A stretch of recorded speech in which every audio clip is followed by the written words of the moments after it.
Late us start with anions.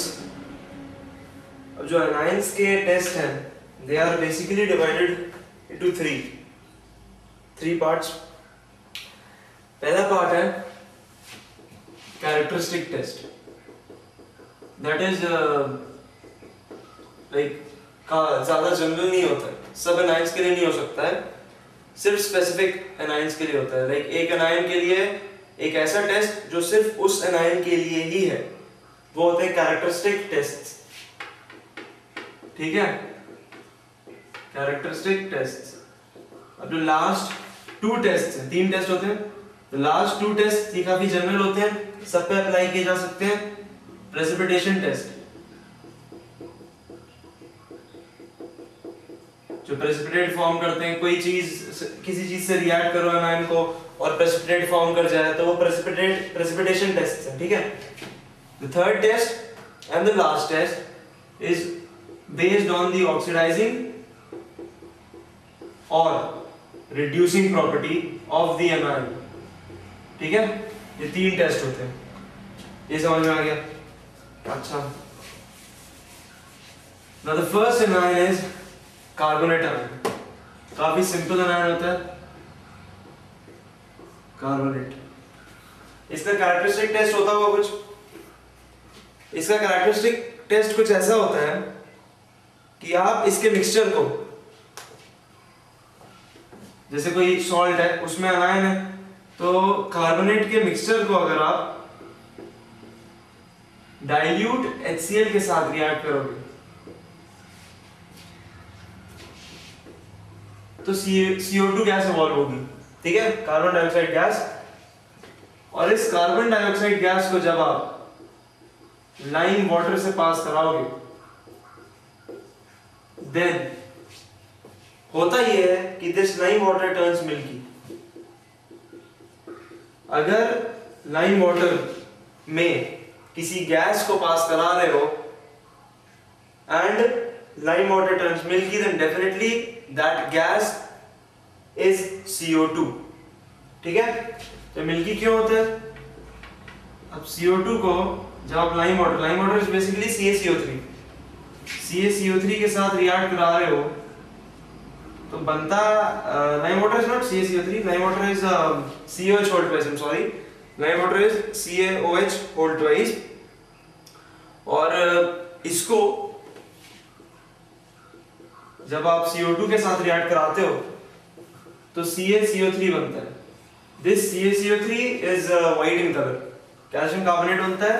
इसी की वजह से लाइम वाटर जो है वो मिल्की हो जाता है। ठीक है, तो ये समझ में आ गया, ये characteristic reaction, characteristic test for carbonate ion. तो होता ही है, ध्यान रहे, मैं किसी कार्बोनेट आयन को मैंने लिया, उसको किसी डाइल्यूट एसिड के साथ रिएक्ट कराया, जो कुछ भी निकला उसे मैंने लाइम वाटर से पास करा दिया। If that lime water turns milky then definitely the gas has to be CO2 और आगे पढ़ेंगे SO2। लाइम वाटर को मिल्की बनाने वाली 2 गैसेस ही पैदा हुई हैं, CO2 या SO2। यहाँ पे CO2 है, अब इधर कॉन्सेंट्रेट करते हैं, SO2 बाद में आने वाली है, तो that has to be CO2। और CO3 को जब एसिड से रिएक्ट करते हो तो गैस इवॉल्व होती है, हमें पता है। ठीक है, तो ये समझ में आया। Second, test based on precipitation, यानी कि अगर मैं इस कार्बोनेट आयन को किसी सब्सटेंस के साथ रिएक्ट करूं, कुछ एक स्पेसिफिक कलर का प्रेसिपिटेट मिलता है, मुझे बेसिकली मेरा एम क्या है, मेरे को डिटेक्ट करना है कि जो मेरे पास मिक्सचर है उसमें आयन कौन सा है। मेरे को मिक्सचर दिया अननोन, मेरे को मान लो एक व्हाइट कलर का मिक्सचर दिया हुआ है, तो मुझे पता करना है यार इसमें आयन कौन सा है। तो मैंने क्या किया, उस मिक्सचर का पहले तो एक्वस सॉल्यूशन बनाया, मतलब उसमें पानी डाल दिया, एक्वस सॉल्यूशन बनाया। अब हुआ ये कि उस एक्वस सॉल्यूशन को जब मैंने किसी एक सब्सटेंस के साथ रिएक्ट किया, किसी एक कंपाउंड के साथ रिएक्ट किया, कुछ एक कलर का प्रेसिपिटेट आ गया, let us assume white colour का प्रेसिपिटेट आ गया, तो मैं कह सकता हूँ यार व्हाइट कलर का प्रेसिपिटेट आया, मतलब ये वो गैस हो सकती है, या मतलब ये वो अनायन हो सकता है, क्योंकि वो अनायन ही इस गिवन सब्सटेंस के साथ रिएक्ट करके एक व्हाइट PPT दे सकता है। काफी कॉम्प्लिकेटेड लग रहा होगा, समझते हैं, धीरे धीरे समझ में आएगा। मान लो मैंने ये जो मिक्सचर दिया हुआ है, जो मुझे अननोन मिक्सचर, मुझे नहीं पता इसमें क्या है, मैंने इसको BaCl2 के साथ रिएक्ट करा है या फिर CaCl2 के साथ, एक वाइट पीपीटी आ रहा है,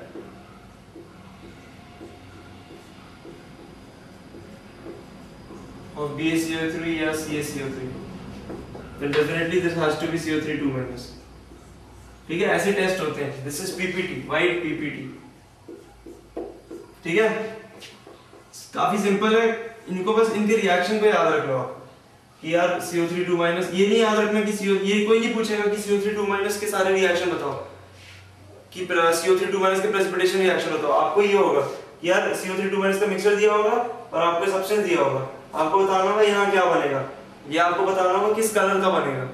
तो ये सारी चीजें होंगी. इतनी ऐसे नहीं होगा कि CO3 2- के रिएक्शन बताओ कि आप ही बताओ कि CO3 हमने सिर्फ CO3 दिया है एंड यू टेल अस कि यहाँ पे क्या है और यहाँ पे क्या है. ऐसा कभी कुछ नहीं होता है.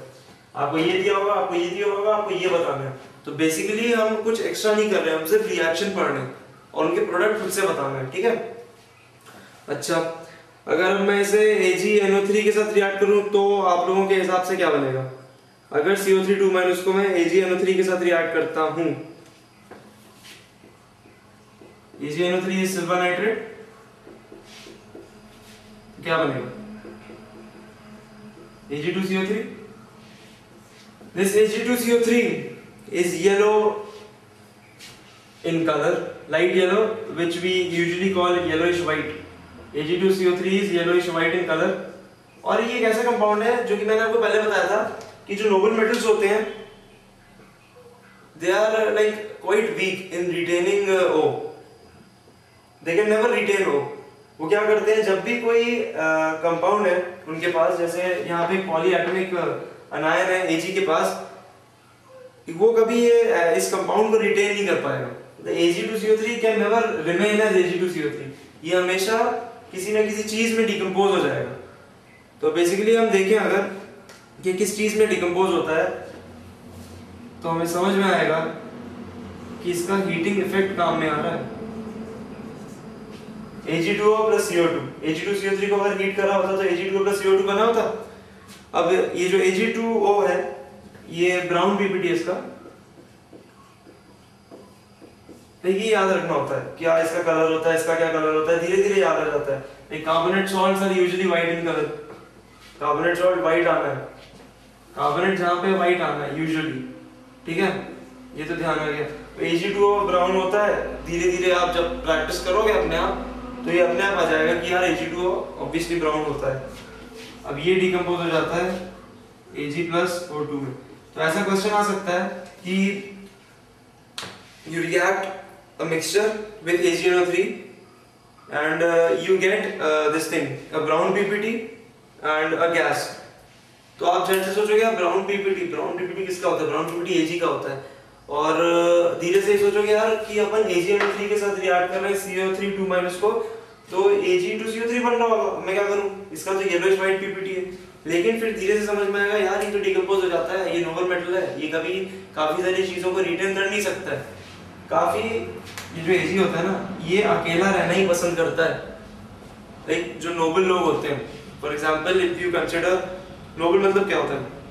बड़े लोग, क्रिएटिव थिंकिंग जिनकी होती है ना, they prefer to live alone. ऐसे याद रखो. तो जो नोबल मेटल्स होते हैं they prefer not to react with anything. अगर रिएक्ट कर भी जाते हैं तो वो रेडिली डिकम्पोज हो जाता है. रिएक्ट किया, डिकम्पोज हो गया, लेकिन स्टेप बाय डिकम्पोज होता है. ये नहीं कि डायरेक्टली कार्बोनेट से वो Ag में आ जाएगा, ऐसा नहीं होगा. धीरे धीरे Ag2CO3 जो हीटिंग इफेक्ट में लगते हैं Ag2O plus CO2, फिर Ag2O अपने आप डिकम्पोज होगा Ag plus O2 में. ठीक है, ये दो रिएक्शन काफी इंपॉर्टेंट रिएक्शन पढ़े हमने. एक और रिएक्शन देख लो, लेड नाइट्रेट के साथ इसका रिएक्शन देख लो. एक बहुत ही फेमिलियर कंपाउंड है, प्रोडक्ट बनता है लेड नाइट्रेट के साथ. अगर मैं CO3, अब आप बता दो कि मैं CO3 2- को अगर लेड नाइट्रेट के साथ रिएक्ट करता हूं तो क्या बनेगा? ये लिया मैंने CO3 2- और ये लिया मैंने लेड नाइट्रेट, क्या बनना चाहिए? जनरल जो आंसर होगा वो ये होगा. लेकिन inorganic is not so easy. थोड़ी सी चीजें याद करनी पड़ती हैं. जनरल आंसर के अगेंस्ट ये आंसर PbCO3.PbOH वर्ड पे जो अपन ने पढ़ा है, जिसका हीटिंग इफेक्ट हम पढ़ चुके हैं. इसको हीट करोगे तो क्या बनेगा PbO which is litharge. Litharge को ऑक्सीडाइज करोगे तो क्या बनेगा Pb3O4 which is red lead. याद है वही चीज बन जाती है। This is PbCO3 dot PbOH voltage is white lead, this is known as white lead. ठीक है, ये ध्यान रखिए। मतलब 3-4 रिएक्शन टिप्स पे होने चाहिए CO3 2- के। एक तो मेन वाला रिएक्शन कि यार CO3 2- को डाइल्यूट एसिड में डाला, CO2 गैस इवॉल्व हुई, लाइम वाटर से रिएक्ट किया, लाइम वाटर टर्न्स मिल्क की। CO3 2- को BaCl2 CaCl2 के साथ रिएक्ट किया, BaCO3 बना which is white in color, precipitate of BaCO3 which is white in color। फिर मैंने इसको सिल्वर नाइट्रेट के साथ रिएक्ट किया तो एक टिपिकल रिएक्शन हुआ। पहले तो सिल्वर कार्बोनेट बना which is yellowish white in color, उसका aqueous suspension डिकम्पोज हो गया Ag2O which is reddish brown in color, और you can say brown in color plus O2, और Ag2O फिर डिकम्पोज हो गया Ag plus O2 में। अच्छा, मैंने इसको जब लेड नाइट्रेट के साथ रिएक्ट किया तो ये बना PbCO3 डॉट PbOH वोल्टेज। बढ़िया, समझ में आ गया। अच्छा, एक और चीज, ये तो सारी हो गई इसकी प्रेसिपिटेशन प्रॉपर्टीज ना, पीपीटी से लेके ये सारे पीपीटी बने। ठीक है, अब इसकी कोई ऑक्सीडाइजिंग या रिड्यूसिंग प्रॉपर्टी नहीं होती। बिल्कुल सही। कार्बोनेट एक ऐसा आयन है which does not have any oxidizing or reducing property, किसी को ना ऑक्सीडाइज करता है ना किसी को रिड्यूस करता है। अच्छी बात है। तो इसकी 4 ही प्रॉपर्टीज होती हैं, और एक ऐसे ही नॉलेज बढ़ाने के लिए एक चीज बता देता हूँ कि all carbonates are white in colour, all carbonates are white in colour. ये लिख लो, ऑल कार्बोनेट्स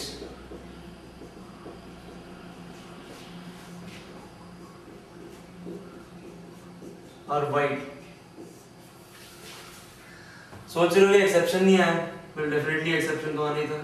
एक्सेप्ट अब भी एक कार्बोनेट पड़ा जो कि व्हाइट कलर का नहीं है, याद है, जिसको कि हम येलोइश व्हाइट कह रहे थे। That is not entirely white in colour. Fe का कार्बोनेट भी व्हाइट कलर का नहीं होता है, वो Fe के कलर का ही होता है, जो कि Fe यूजुअली जिस कलर का होता है दैट इज ब्राउन। तो ये ध्यान रखना बता। ठीक है, ये 2 कंपाउंड ध्यान रखना।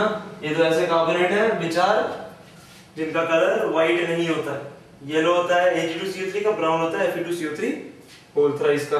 ठीक है, अच्छा हो गया। Next ion is quite important which is sulphide, SULPHIDE, Dr